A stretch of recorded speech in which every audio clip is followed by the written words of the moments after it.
Muy buenos días, estudiantes. Vamos a continuar con nuestra temática del curso de investigación de operaciones 1. El día de hoy vamos a hablar sobre el método simplex. Bueno, entonces como contenido en este caso tenemos la definición, una pequeña explicación de lo que sería este método, algo muy sencillo. Vamos a hablar sobre la forma canónica y la forma estándar, para lo cual nos vamos a basar en un ejercicio, el cual vamos a aplicar y a su vez lo vamos a usar para desarrollar todo el algoritmo, el procedimiento para elaborar el método simple y hallar una solución óptima. Entonces vamos a aprovechar ese ejercicio. Bueno, entonces recordemos en este caso que ese método simple es un método analítico que nos permite solucionar problemas de carácter lineal. Puede resolver problemas mucho más complejos que los que se hacen mediante los métodos gráficos y nos permite hacerlo sin ninguna restricción en lo que serían las variables, en la cantidad de variables, y tiene una mayor capacidad de análisis. El mejor ejemplo es esta figura, en el cual podemos observar una gran cantidad de vértices hasta llegar a un punto óptimo. Mientras mayor cantidad de vértices tenga, en este caso sería una función que estaremos maximizando hasta llegar a la solución óptima. Y pues en este caso, si vamos a minimizar, pues buscamos una solución que tenga la mínima cantidad de vértices, como para hablar a grosso modo del concepto de lo que sería este método. Bueno, entonces para continuar con lo que sería la forma canónica, la forma estándar de nuestros modelos matemáticos, es necesario pues que trabajemos en un ejercicio. Para ello vamos a usar en este caso el ejemplo de una industria que elabora carros y camiones. Para esta industria es necesario tener dos talleres para poder tener estos vehículos. Uno de ellos es el taller de operaciones de ensamble y el otro es el de las operaciones de acabado. Entonces hay unas restricciones que también nos menciona, y es que el de ensamble solamente puede trabajar 5 días por persona o por hombre por cada camión, mientras que los carros apenas 2 por día. En el caso del segundo taller, el de operaciones de acabado, solamente requiere 3 días por hombre, tanto para carros como para camiones. Y adicionalmente también nos mencionan que hay unas limitaciones en cuanto a la cantidad de hombres o personas a trabajar y la maquinaria, por lo que entonces el taller número 1 solamente puede disponer de 180 días por hombre por semana, mientras que el taller 2 de 135 días de hombres por semana. Y lo que busca el fabricante en este caso es cómo maximizar su ganancia, teniendo presente de que se gana 3.000 por cada camión y 2.000 por cada carro. Entonces, ¿cuánto debemos producir de cada uno para maximizar esa ganancia? Bueno, debemos recordar que para poder dar solución a ese tipo de problemas, primero debemos construir nuestro modelo matemático. En este caso, debemos primero definir cuáles son las variables. Entonces, nuestras variables en este caso van a ser la cantidad de carros a fabricar por semana y la cantidad de camiones a fabricar por semana. Luego tenemos que establecer la función objetivo. Ese sería el segundo paso, que simplemente es para poder maximizar nuestras ganancias, que vamos a llamar z, y lo hacemos en función de las variables que ya mencionamos. 2000x1 para la cantidad de carros y 3000x2 para la cantidad de camiones. Y pues lo que se gana por cada uno de ellos. El tercer paso en este caso es definir cuáles son nuestras limitaciones o nuestras restricciones.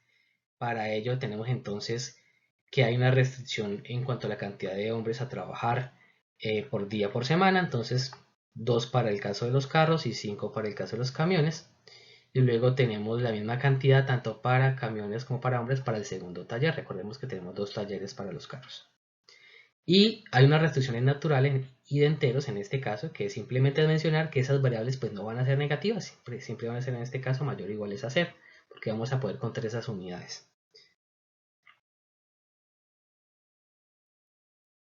Bueno, entonces, ¿cómo vamos a convertir el modelo canónico al modelo estándar?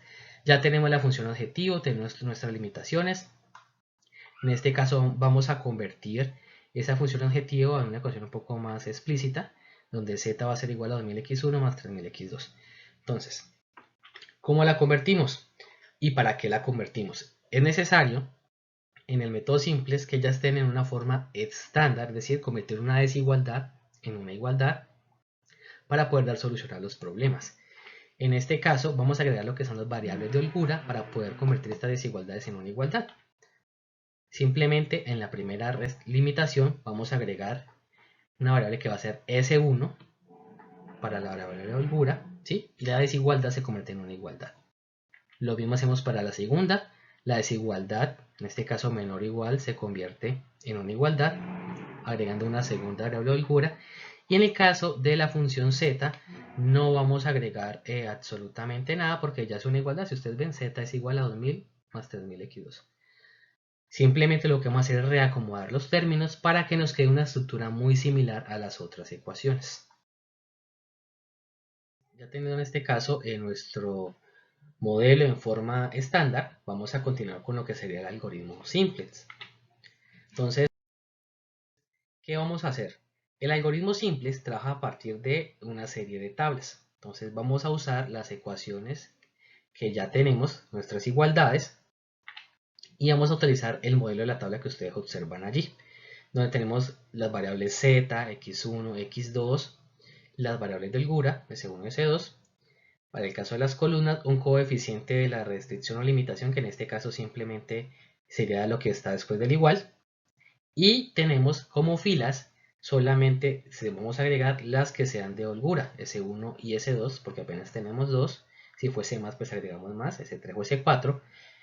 Y vamos en este caso a agregar también nuestra función z. ¿Sí? Ese es como el esquema básico pues para hacer y solucionar el ejercicio que ya planteamos anteriormente. Aquí vamos colocando los valores. Estos valores simplemente son los coeficientes que acompañan cada ecuación. Entonces, si ven, es algo muy sencillo coger los números y traspasarlos acá.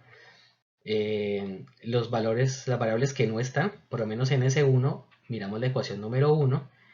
Y si vemos no hay z, no hay S2, entonces simplemente colocamos 0. Lo mismo pasa para la segunda, la S2, que sería la segunda limitación, donde está la segunda variable de holgura. Colocamos 0 donde no están las variables y los coeficientes que le correspondan. Si 3 acompaña que es a la x1, le colocamos el 3 y así sucesivamente. Lo mismo pasa para z. Entonces en este caso ya tenemos nuestra tabla totalmente diligenciada. ¿Qué vamos a hacer ahorita?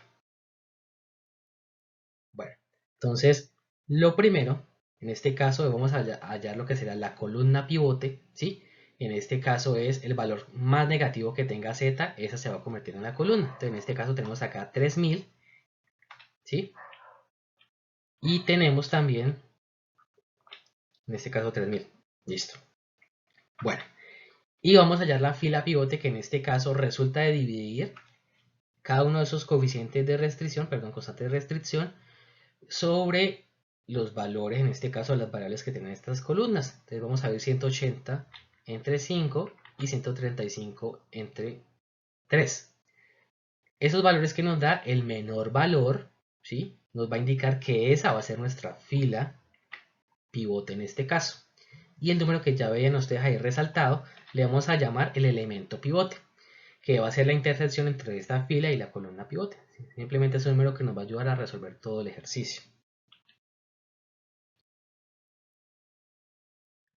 Bueno, entonces vamos a continuar. Ahora vamos a hacer la tabla simplex número 2, que simplemente es coger la tabla anterior con la misma estructura y cambiar la fila S1, porque fue la que llamamos la fila pivote, por un valor de x2, que fue la columna pivote que hallamos anteriormente, y vamos a colocar qué valores, los mismos que estaban anteriormente, solo que lo vamos a ir por 5, que era nuestro elemento pivote.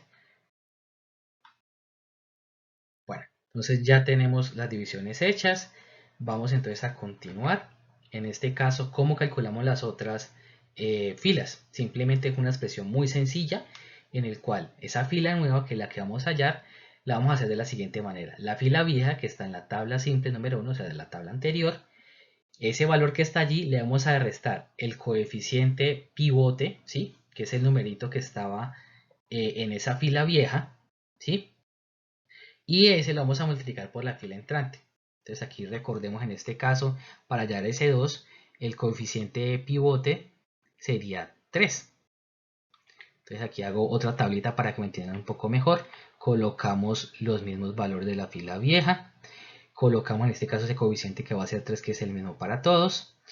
Y colocamos en este caso el valor de la fila entrante, que es exactamente el mismo que ya colocamos en x2.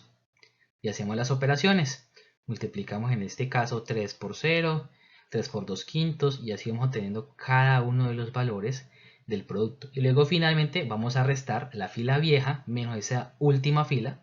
0 menos 0 pues nos va a dar 0. 3 menos 6 quintos, 9 quintos, 3 menos 3 nos va a dar 0, 0 menos 3 quintos menos 3 quintos, y así sucesivamente.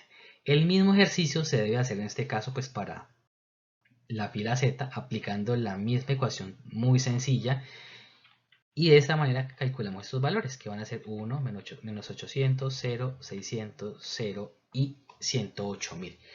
¿Qué sucede en este caso?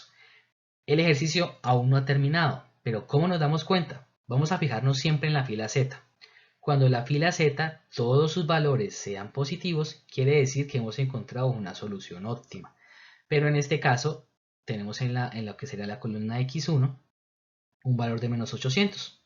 Esto nos indica que tenemos que hacer una nueva tabla simple, es decir, una número 3, y volver a calcular las filas, las columnas de pivote, el elemento, exactamente lo mismo que hicimos, pero en este caso lo vamos a hacer a partir de esta tabla, ¿sí?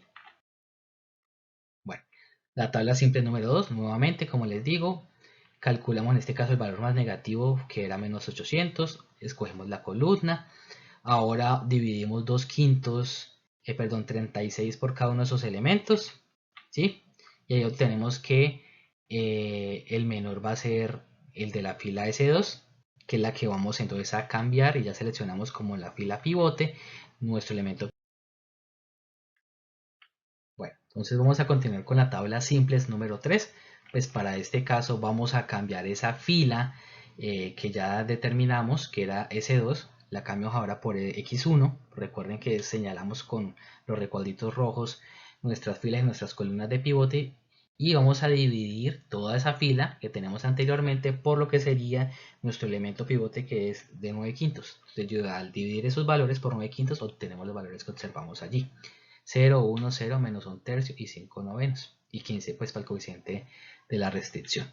Hacemos exactamente lo mismo, aplicamos la misma expresión para calcular en este caso, con la única diferencia que ya la fila vieja no va a ser la tabla número 1, sino que va a ser la tabla número 2. Hacemos exactamente el mismo procedimiento, colocamos los valores de la fila vieja, el coeficiente pivote en este caso de esa fila vieja, la fila entrante que es la que está en la parte superior, hacemos el producto y luego restamos para obtener los valores de X2, así calculamos. Y hacemos exactamente el mismo procedimiento para Z.